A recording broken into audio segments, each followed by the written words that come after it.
Hello guys, for today's video may ipapakita akong video sa inyo kung saan pwede nating gamitin yung natira nating soft drinks o yung coke.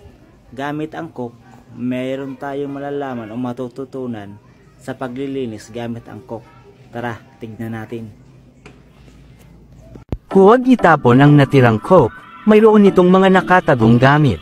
Isa, may dumikit na chewing gum sa buhok. Una, ibuhos ang coke sa isang mangkok. Ibabad ang buhok dito ng 2 minuto. Madaling matatanggal ang gum. Dalawa, ihalo ang coke sa dish soap, shake mabuti, at spray sa grasa sa kusina. Panasa ng dahan-dahan at magiging malinis ito. Tatlo, ihalo ang coke sa detergent sa paglalaba.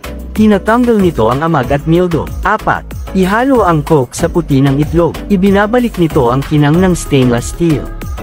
5. Ihalo ang puting suka sa coke at ilagay sa spray bottle. Spray sa salamin para sa malinis at maliwanag na finish.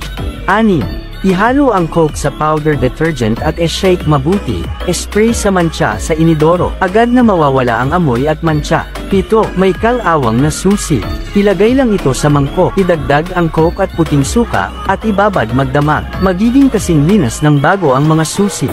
8. Ihalo ang powder detergent sa coke para sa malinis na damit na hindi kumukupas. 9. Kung nasunog ang kawali at mahirap linisin, ibuhos ang coke dito. Pakuluan ito, banlawan, at magiging malinis na.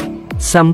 Kung sobrang malangis ang kitchen exhaust fan, ang oil collector ay magkakaroon ng makapal na layer ng grasa na mahirap linisin. Narito ang isang trick. Ibuhos ang asin, baking soda, dish soap, at expired na coke